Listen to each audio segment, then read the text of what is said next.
Hello everyone, welcome to VDSK learning platform. Dear student, आज के इस वीडियो में हम लोग पढ़ने वाले हैं फर्स्ट फ्लाइट बुक से chapter number 4 from the diary of Anne Frank written by Anne Frank. Dear student, यह एक डायरी है जो कि एक जूविश गर्ल एनी फ्रैंक द्वारा लिखा गया है, जो कि एक बहुत ही माइनर है, अभी अंडर 18 है, 13 to 15 की एज होगी उसकी, और उसने यह डायरी लिखा। तो डियर स्टूडेंट, इस चैप्टर को शुरू करने से पहले सबसे पहले हम एक ब्रीफ समरी इसके बारे में समझ लेते हैं, उसके बाद हम लोग इस चैप्टर को स्टार्ट करते हैं। इसकी ब्रीफ, एनालिस मैरी, जो कि एनी फ्रैंक का नाम था, Anne Frank June 1929, February and March 1945 was German born Jewish girl who wrote while hiding with her family and 4 friends in Amsterdam during the German occupation of the Netherlands in World War II। तो dear student, ये जो event है जिसको इन्होंने describe किया है, ये world war second के टाइम का है। वर्ल्ड वॉर सेकेंड मीन्स ये 1939 to 1945 के बीच का है। और उस टाइम पर क्या था, नाजीज जो है जर्मन पर पूरी तरह से कब्जा कर चुके थे, जिसके लिए ये लोग वहाँ जर्मन को छोड़कर नीदरलैंड्स जा चुके थे। और ये लोग जेविस थे, जो कि जेविस रिलीजन को फॉलो करते थे, जिसकी वजह से नाजीज जो है जेविस के अगेंस्ट में रहते थे। वो बहुत मैसर्स नरसंहार करते थे, जेविस लोगों को मारते थे, यहूदियों को। तो ये लोग क्या किए, जर्मन को छोड़ करके नीदरलैंड शिफ्ट हो गए। लेकिन कुछ दिन बाद जैसा कि वो जर्मन और नाजीज जो है नीदरलैंड्स पर भी अपना कब्जा कर लेते हैं और वहाँ पर भी इन लोगों को अपने कब्जे में ले लेते हैं। तो वहाँ पर भी नरसंहार करते हैं। जैसा कि नाजीज जो थे वो यहूदियों से नफरत करते थे, उनको मारते थे, उनका नरसंहार करते थे, जिसकी वजह से ये लोग उनसे छिपते थे, इनसे बचते थे। तो ये भी जो एनी फ्रैंक थी वो 1929 में बॉर्न हुई थी जर्मन में। और ये स्टोरी कब इन्होंने इस डायरी को कब लिखा, इस डायरी को वो एम्स्टर्डम में लिखी। आगे ये बताते हैं कि कुछ दिन के बाद जब नाजीज वहाँ भी आ जाते हैं, तो ये लोग क्या करते हैं, ही family had moved to Amsterdam after the Nazis gained power in Germany, but were trapped when the Nazis occupation extended into the Netherlands. As prosecution against the Jewish population increased, the family went into hiding in July 1942 and in hidden room in her father's Otto Frank office building। अब ये क्या किए कि जब Nazis लोग यहूदियों को पकड़कर उनको मार रहे थे, तो ये क्या किए, ये लोग जर्मन से मूव करके नीदरलैंड्स आ गए थे। नीदरलैंड्स में भी जब नाजीज का कब्जा हो जाता है, तब ये लोग क्या करते हैं, अपने फादर्स की ऑफिस बिल्डिंग में वहाँ पर जाकर छिप जाते हैं। और इसके बाद the family room after 2 years in hiding, the group was betrayed and transported to the concentration camp system, where Annie died of typhus in Bergen-Belsen within days of her sister Margot Frank. Her father Otto, the only survivor of the group, returned to Amsterdam after the war ended to find that her diary had been saved. Convinced that it was a unique record, he took action to have it published English under the name The Diary of a Young Girl। जैसा कि ये lesson भी the diary of a young girl का एक छोटा सा extract है, उसमें से लिया गया है। तो जब ये अपने फादर्स की ऑफिस बिल्डिंग में ये लोग छुपे होते हैं, तो वहाँ से भी वो इनको ट्रैप कर लेते हैं, इनको पकड़ लेते हैं। इन लोगों को पकड़ने के बाद ये क्या करते हैं, कंसंट्रेशन कैंप इनको भेज दिया जाता है, जहाँ पर टाइफस होने की वजह से इसकी डेथ हो जाती है। और इसके डेथ के जस्ट बाद ही इनकी एनी फ्रैंक की बड़ी बहन की भी डेथ हो जाती है और इनके फादर्स को पकड़ लिया जाता है। इनकी फैमिली में मात्र इनके फादर ही बचे हुए होते हैं, उनको पकड़ लिया जाता है और उनको कंसंट्रेशन कैंप में रखा जाता है। इसके बाद जब वर्ल्ड वॉर सेकेंड ख़त्म हो जाता है तो इनके फादर फिर से एम्स्टर्डम वापस आते हैं, इनके घर वापस आते हैं और फिर वहाँ पर ये इनकी डायरी को पाते हैं। जब डायरी को उन्होंने देखा तो उनको लगा ये तो बहुत बड़ा एक रिकॉर्ड है, जो ये जेनोसाइड हुआ इतना बड़ा, उसका एक रिकॉर्ड है। तो उन्होंने इसको पब्लिश करवाने के लिए सोचा कि इसको पब्लिश करवाया जाए और एक एज अ रिकॉर्ड ये काम करेगा। फिर उसके बाद the diary was given to Anne Frank of her 13 birthday and chronicle the event of her life from 12 June 1942 until final entry of 1 June 1944। वैसे इस डायरी को उनको एक अपने 13 जो उनका 13 बर्थडे था उसमें ये डायरी उनको गिफ्ट में मिली हुई थी और उन्होंने इसमें अपनी पहली एंट्री, लाइफ की पहली एंट्री 12 जून 1942 को किया था और इसकी जो फाइनल एंट्री यानी सबसे लास्ट की एंट्री जो थी वो 1 अगस्त 1944 की थी। It was eventually translated from original Dutch into many language and become one of the world most widely read book। ये इसकी जो मेन ओरिजिनल लैंग्वेज थी और डच लैंग्वेज थी उससे कई अदर लैंग्वेज में इसको ट्रांसलेट किया गया है और ये वर्ल्ड में सबसे ज़्यादा पढ़ी जाने वाली बुक है। There have also been several films, televisions and a theatrical production and even opera based on the diary, described as the work of a mature and insightful mind of the diary, provides an intimate examination of daily life under Nazi's occupation. Anne Frank has become one of the most renowned and discussed of the Holocaust victim। और इनकी इस diary पर बहुत सारे television programme बन चुके हैं, बहुत से शो इस पर किए जा चुके हैं, बहुत से थिएटर में इस पर प्रोग्राम किया जा चुका है और ये जो डायरी मेनली एक होलोकॉस्ट बन चुकी है। होलोकॉस्ट में होता है जैसे कि इतना बड़ा जेनोसाइड हुआ यहूदी लोगों का, तो इस डायरी के थ्रू हम उसको समझ सकते हैं। अब हम चैप्टर को स्टार्ट करते हैं। हमारा चैप्टर अब स्टार्ट होता है। Writing in a diary is a really strange experience for someone like me, not only because I have never written anything before but also because it seems to me that later on neither I nor anyone else will be interested in the musing of a 13-year-old school girl।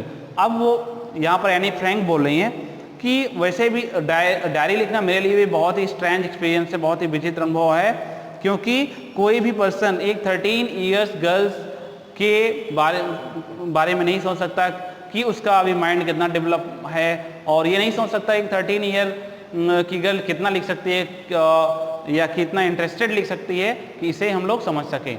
It means वो समझ रही है कि कोई भी एक 13 year girls के writing पर कि डायरी में कोई भी इंटरेस्ट नहीं दिखाएगा, क्योंकि उन सबको पता है 13 ईयर्स कि गर्ल्स कितना अच्छा लिख सकती है, क्या लिख सकती है, इसलिए कोई भी इंटरेस्ट नहीं शो करेगा मेरी डायरी को पढ़ने में।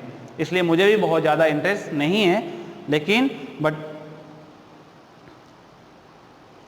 ओ वेल इट डजेंट मैटर, लेकिन कोई बात नहीं। I feel like writing and I have an even greater need to get all kinds of things off my chest. It means कि उसको इन सब की कोई परवाह नहीं है, वो चाहती है कि जो भी उसके अंदर जो भी फीलिंग्स है, जो भी उसके मन में कोई बात आती है वो किसी न किसी से शेयर करे।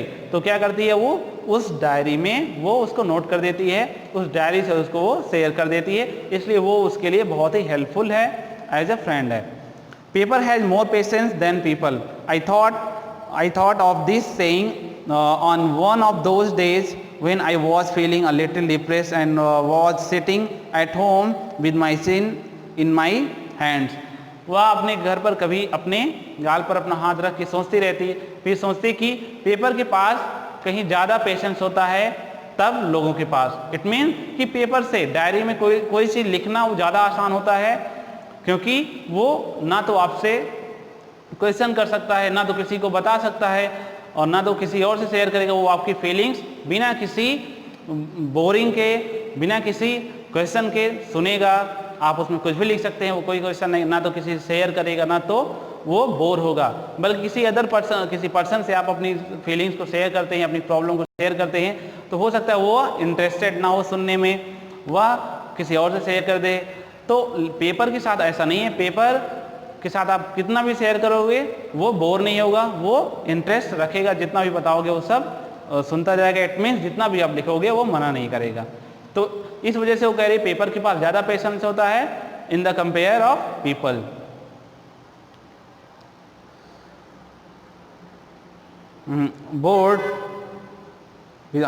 Board and listless wondering whether to stay in और गो आउट। अब वो कह रही कि जब मैं अपने घर पर बोर हो चुकी थी, ये सोच रही थी घर बाहर जाऊं या अंदर रहूं, तो उस समय मुझे ये ख्याल आया।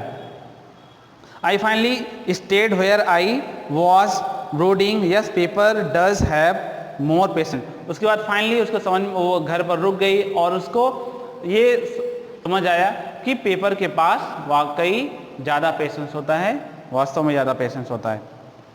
And since I am not planning to let anyone else read this stiff black notebook, grandly referred to as a diary, unless I should ever find a real friend, it probably won't make a bit of difference. अब वो कह रही कि अभी मेरा कोई plan नहीं है कि मैं इस बुक को किसी को दूंगी पढ़ने के लिए, क्योंकि और ये बुक मैं तब तक किसी और को नहीं दे सकती हूँ पढ़ने के लिए जब तक कि मेरा कोई ट्रू फ्रेंड बन नहीं जाता है। जब ये डायरी मैं उसी को पढ़ने के लिए दूंगी जब कोई मेरा ट्रू फ्रेंड बन जाएगा, अदरवाइज वो किसी को नहीं देगी, और ये इससे किसी को कोई फर्क भी नहीं पड़ता है। Now I am back to the point that prompted me to keep a diary in the first place. I don't have a friend. अब वो बताने चल रही है कि अब मुझे डायरी की आवश्यकता क्यों पड़ी, किन बातों से उसको डायरी लिखने की प्रेरणा मिली, या किस कारण से उसे डायरी लिखने की ज़रूरत पड़ी। Let me put it more clearly, मुझे इसे एकदम क्लियरली बताने दो, साफ तौर पर बताने दो। मैं बताना चाहती हूँ, since no one will believe that a 13-year-old girl is completely alone in the world. कोई इस पर बिलीव नहीं करेगा कि एक 13 ईयर्स की लड़की पूरी तरीके से अकेली है। एंड आई एम नॉट, यहाँ तक कि मैं भी नहीं, because I have loving parents and a 16-year-old sister and there are about 30 people I can call friends. मेरे घर में मेरे लविंग पेरेंट्स हैं और मेरे घर में 16-year-old मेरी बहन है, और इसके साथ हमारे घर में ऑलमोस्ट 30 पीपल हैं जिनको मैं फ्रेंड बुला सकती हूँ। I have a family, loving aunts and a good home. मेरे पास फैमिली है, मेरी लविंग आंट्स हैं, एक अच्छा घर है, तो शायद मुझे किसी की आवश्यकता ना पड़े। But good home. No, on the surface I seem to have everything except my one true friend. वो यहाँ पर कह रही कि मेरे पास सब कुछ तो है, सिर्फ एक चीज़ छोड़ करके सिर्फ एक ट्रू फ्रेंड नहीं है जिसके साथ वो अपनी फीलिंग्स को, अपनी प्रॉब्लम को शेयर कर सके। बाकी सब लोग तो हैं जिनसे वो बात तो कर सकती है, बट अपनी प्रॉब्लम या फीलिंग्स को शेयर नहीं कर सकती है। इट मीन्स उसको यहाँ पर एक फ्रेंड्स की आवश्यकता है। All I think about when I am with friends is having a good time. जब मैं अपने फ्रेंड के साथ होती हूँ वो मेरे लिए सबसे अच्छा टाइम होता है। I can't bring myself to talk about anything but ordinary everyday things. मैं उनके साथ ऑर्डिनरी, तो अपने घर वालों के साथ ऑर्डिनरी बातें तो कर सकती हूँ, लेकिन हर बात उनसे शेयर नहीं कर सकती। We don't seem to be able to get any closure and that's the problem. सबसे बड़ी प्रॉब्लम ये है कि हम लोग बहुत ज़्यादा एक दूसरे से मेल्ट नहीं हुए, बहुत ज़्यादा एक दूसरे पर्सनल नहीं हुए हैं। सबसे बड़ी प्रॉब्लम ये है फैमिली में। Maybe it's my fault that we won't confide in each other. हो सकता है ये मेरी गलती हो कि हम लोग बहुत ज़्यादा कन्फाइड नहीं है। कन्फाइड मीन्स हम लोग ज़्यादा अपनी पर्सनल बात एक दूसरे से शेयर नहीं करते हैं। हो सकता है मेरी ही कमी हो। In any case that just how things are and unfortunately there are not liable to change. और शायद जैसा कि अभी हमारे यहाँ का मतलब एटमॉस्फेयर है, माहौल है, मुझे नहीं लगता कि यहाँ कुछ बदलाव होने वाला है, कुछ चेंज होने वाला है। जैसा है सब लोग जैसे हैं वैसे ही रहेंगे, कोई चेंज नहीं होने वाला है, इसलिए मुझे एक फ्रेंड्स की आवश्यकता है। This is why I have started the diary, यही मेन कारण है कि मैंने डायरी लिखना शुरू किया। To enhance the image of this long-awaited friend in my imagination, I don't want to jot down the facts in the diary the way most people would do. अब वो कह रहे कि मेरे माइंड में एक इस डायरी को लेकर के बहुत बड़ी इमेजिनेशन है, जैसा कि इसे मैं एक एज अ फ्रेंड के तौर पर देख रही हूँ। एनी फ्रेंड यहाँ बोलती है कि उसको ये डायरी एक फ्रेंड की तरह है। वो ये नहीं चाहती कि इस डायरी में वो रोज़ जो भी रोज़ के इवेंट हैं उसको लिखना नहीं चाहती, बल्कि उसके मन में क्या है उस चीज़ को उसमें लिखना चाहती है, ना कि डेली उसके साथ क्या घटित हो रहा है वो न लिख करके वो रियल में क्या शेयर करना चाहती है। सपोज उसके पास कोई फ्रेंड होता तो क्या शेयर करती है उसके साथ, ये चीज़ वो इसमें लिखना चाहती है, ना कि डेली उसके साथ घटित होने वाले जो भी घटनाएं घटित हो रही हैं उसको ना लिख करके जो उसके मन में एक फ्रेंड से वो जो शेयर करना चाहती थी वो चीज़ें इस डायरी में वो लिखना चाहती है। But I want to the diary to be my friend and I am going to call this friend Kitty. मैं इस डायरी को एक अपना फ्रेंड बनाना चाहती हूँ, मैं फ्रेंड मानती हूँ और अपनी इस डायरी को मैं किटी नाम से बुलाऊंगी। उसके डायरी का क्या नाम था? किटी था। उस डायरी को वो एक फ्रेंड मानती थी। डियर फ्रेंड्स, आज के वीडियो में बस इतना ही। नेक्स्ट वीडियो में हम लोग इसका रेस्ट पार्ट कवर करेंगे। तब तक के लिए all the best, thank you.